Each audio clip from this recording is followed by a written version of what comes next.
is good at his job as anybody in the National Football League, keeping that man upright, keeping the jersey clean. Brock Purdy going head-to-head with his college teammate Breece Hall.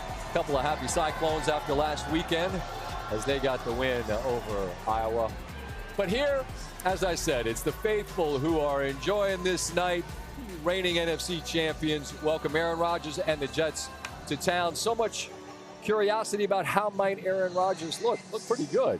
They leaned into that defense all year long last year, as good a defense as there is in the NFL. But on this night, even without Christian McCaffrey, the Niners have enough offense to put on, how about number 8 to number 5? We're going to see and hear that a lot this year.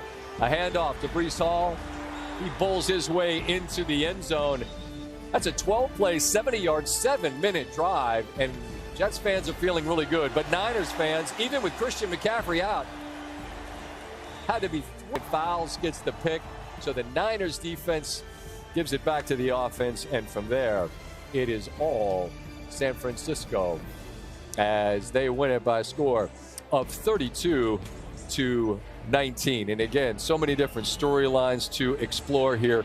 Most notably, Mason and his remarkable night. I heard Joe giving the stat about the yards that he had. We welcome Joe and Troy in. And listen, the Rodgers piece, I'll get to in a minute because that is a significant storyline. But around 4:15 local time, fellas, we find out through the inactives that Christian McCaffrey's not going to play. Mason's great. And I think the larger picture, guys, isn't it, is that this Niners offense is so multiple and Shanahan's such a great play call. It just didn't matter. I think that's pretty surprising, Joe, isn't it?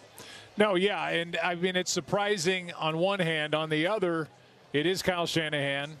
They do have Debo, who they can give it to. And then this young man, Jordan Mason, who just went off and ran hard, and the offensive line did their job. When McCaffrey is healthy, and now you have this from Mason, it's impressive. So you don't have McCaffrey, and it didn't hurt him in week 1, and they get to not push McCaffrey in week 1. That's like winning a doubleheader if you're the 49ers, if you can keep him healthy and you know, he didn't exacerbate that injury here tonight. Sure, Troy, and I think, I'm sure you lived through this, right? Somebody steps forward. That's the old analogy in this sport or any sport, next man up. But as good as McCaffrey is, no one's saying the guy's going to get Wally pipped and lose his job here. But is a performance like Mason provided tonight against this rugged Jet defense something that earns him time moving forward regardless of McCaffrey's health when he is okay? Well, I think it does to some extent. I also know that Christian McCaffrey is such a weapon, and they can utilize him in so many ways, and they want to do that. But, yeah, Jordan Mason, he definitely gained some confidence in the eyes of the coaches and what they were able to accomplish. We talked about it during our game, Scott, just that whether it's been Kyle Shanahan or his father in Denver, Mike Shanahan, they've been able to take guys who have pretty good vision and run hard, and they've been able to make really good backs out of these guys. I didn't really know what to expect from Jordan Mason. I couldn't be prouder of the young man to get his first NFL start against this defense and do what he was able to do. I can only imagine how good he feels and what a celebration he's going to have with his mom and his family and everyone who was here tonight. The conversation with Lisa down on the field, just great stuff. And you hear stuff in the preseason, and he played well, but this isn't against the 2s or the 3s with all due respect. This is good on this biggest stages there is in the sport, and he was exceptional. On the other side, so much curiosity about how Aaron Rodgers would look. So I ask you, Troy, how'd he look?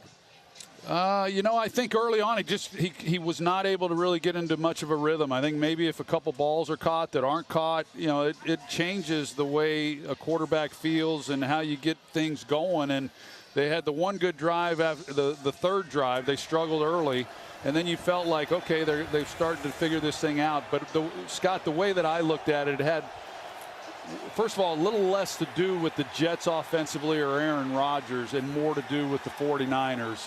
And that's how I saw it. I thought Nick Sorensen came up with a great plan. These guys played hard. But I know when Mike Williams is fully incorporated into this offense, he's going to help. Lazard really didn't do much until later in the ball game. But I still think this is a team that's capable of being really, really good. They've just got too many good players. And Rodgers is going to play at a high level. We certainly believe that. But this was a humbling night for the New York Jets. There's no doubt. It would have been a huge win for them to come here and win this game against this team, but to not play better than they did, it's pretty deflating. Well, it's a long season, as we all know. And in this San Francisco team, I think, as if anyone doubted or needed a reminder, lets everybody around the nation know we're still us, McCaffrey or not. Look forward to seeing you guys in Philadelphia next week. That ought to be a rather robust scene, I would imagine, as the Eagles welcome the Falcons to town. Travel safely. Look forward to seeing you there, gentlemen. Thanks, Scott. See you, buddy. Look forward to it. Thank you. As for the Jets' schedule from here and the Niners as well, Niners hit the road for a couple. Adam Schefter was telling us pregame that there was thought that given this calf and Achilles injury on the turf there in Minnesota, perhaps McCaffrey might not go there. Obviously, we will be monitoring that. The Jets take on Tennessee. That Titan defense, they shut the Bears down. They didn't lose yesterday because of their defense, so that'll be a short week to get ready for that Titan defense, and then they head home for a bunch. But it's San Francisco who takes this opener, NFC champions, winning easily at home on Monday Night Football, and a star is born of sorts. They've got plenty of them here in San Francisco. As we continue, Ryan Clark will be here with his thoughts, and you know what it is. I can be honest with you. The Bad Beats, there's not a zillion